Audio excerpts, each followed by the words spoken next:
Incoming transmission. Picture this, a recording studio somewhere far, far away.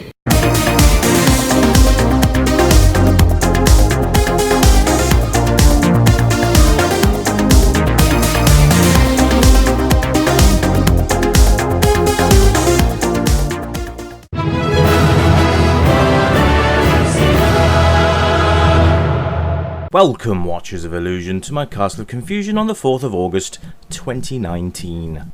Yes, August already, and I'm looking at Auf Wiedersehen Monty on the Amstrad, released by Gremlin Graphics in 1987. So, let's have a look at this little game. Probably one of those iconic games, actually, Monty Mole. Those of you with C64s probably would have played at least one Monty Mole game in their time.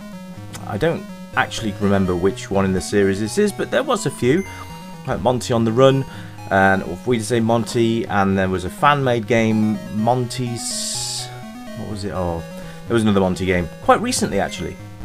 It might have been in the last sort of 12 months or so, but I'm pretty sure there was another Monty game made. So I'll be looking at Monty Mole across the systems as well, but I thought we'd have a look at the good old Amstrad today. Now you can see it's got quite a nice colour scheme. Nice to see colours on the screen, and he actually looks like a mole, which is really quite nice, because if he didn't look like a mole, well, we couldn't really call him Monty Mole, could we? No. And there's a disembodied rabbit head there. I'm not quite sure what that's about. I'm not 100% sure, but I think the disc I'm using for this Amstrad game, I think has got a crack built in for invincibility. So I'm not I didn't put this on myself, but it might help, because the Monty Mole games are renowned for being ridiculously hard. So, if that is the case, I didn't know there was a cheat on. I'm just assuming there is, because I just realised that there was a little bit of clipping on the rabbit that I didn't get hit by. Okay? So, don't scream I'm cheating, because I can't help it. Alright, so, the idea is to go around collecting various bits and pieces. Like, I think the Mona Lisa is one. You've basically just got to go around collecting bits and pieces from different countries. We're in Spain at the moment, so I'm not quite sure what those are meant to be going up and down. They look like angry faces, don't they? But there you go. Now, see, I'm not actually dying when I'm hitting anything, so but I did die on the first one. There's a flying hamburger. Those bottles, by the way, will reverse your movements, or they'll make you run on the spot, so be careful on those. But hey. Oh yes, he does this weird little sort of forward roll when you hit certain things. But the UI is quite nice. It's nice and tidy, nice and clean, and fairly nice looking. So that's really nice as well. So you've got your lives down in the bottom. Yeah, definitely something going on with the collision here. It's just not killing me. Okay, and my lives aren't going down. But hey, there we go. It just gives me a chance, I suppose, to give you guys a bit of a better representation of the game. Just imagine that every time I hit something, you're dead. That's pretty much the only way I can really think about doing it. Is that a Smurf? Anyway, so graphic presentation's really quite nice. I do like it. I do like it a lot. The Amstrad has done a very good job in making this a mole. Making this a mole. Yes, you know what I mean. Making him look like a mole. That's what I meant to say. Sound-wise, you know, this soundtrack's quite nice, and it's so reminiscent of the old Amstrad and Spectrum sort of theme tunes. The way they were done reminds me very much of the Dizzy games as well. The sort of AY chip that's used. I love it, absolutely love it. This is just pure nostalgia on so many levels. Yeah, see, water kills me, but my lives aren't going down. Bit strange that. Oh, there we go. So design mechanisms as well. This is really quite interesting, because you jump up onto a ledge and you suddenly flip upside down and you'll be able to walk along it that way. It's quite good. I like that. It's very different. I don't know what that is.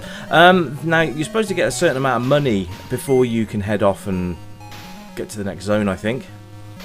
And you can do that with the plane tickets. I think I'll actually give you shortcuts, I believe. I haven't played this game very much before. I've had a bit of a dabble with Monty games, but they've never really held my attention. But I know there's a lot of you out there that are Monty Mole fans, so I thought I would actually have a look at one today. So there you go. But yeah, it sounds nice. You got sound effects as well, which is always nice. And you've got this nice theme tune running through it the whole time as well, which is great. And it really just adds to the game. controls are fairly tight, which is nice as well. Up, down, left, right, and jump. That's it. Nothing really too complicated. So Monty Mole is a winner on all these levels so far. Now the age range, I would say, you're looking at, well, let's see, how old would I have been? Probably about 12, maybe, when this was released. 87. I was born in 76. No, sorry, I'd have been about 11. And my maths is bad, so I'm hoping I've got that right. But yeah, about between 10 and 12 years old would be suitable to give Monty a good old run through. Giving it the replay factor, because the games are quite difficult.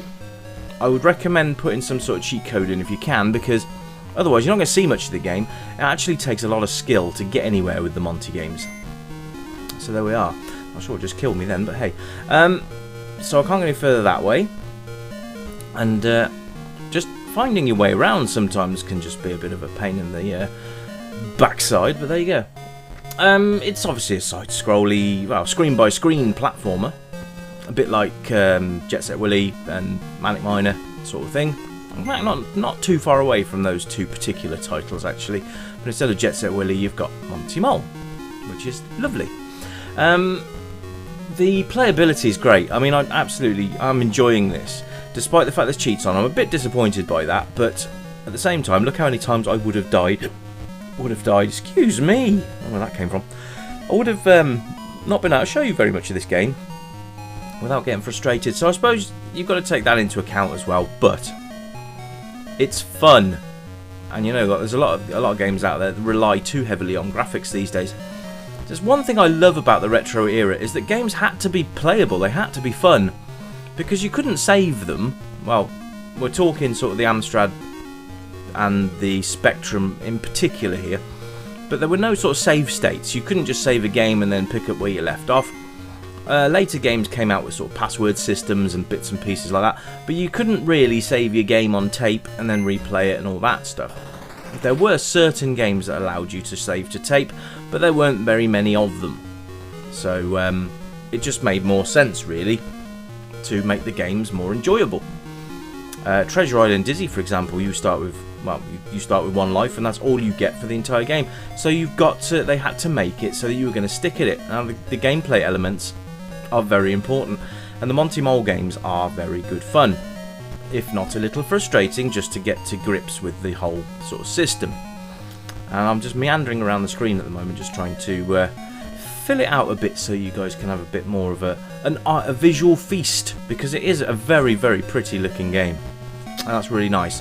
I'm sorry about the lack of reviews for this past week, guys. My, should we say, mental health hasn't been the best over the last few months, to be honest, and I'm struggling to find motivation to do a lot of things. Now this actually does make me feel pretty good.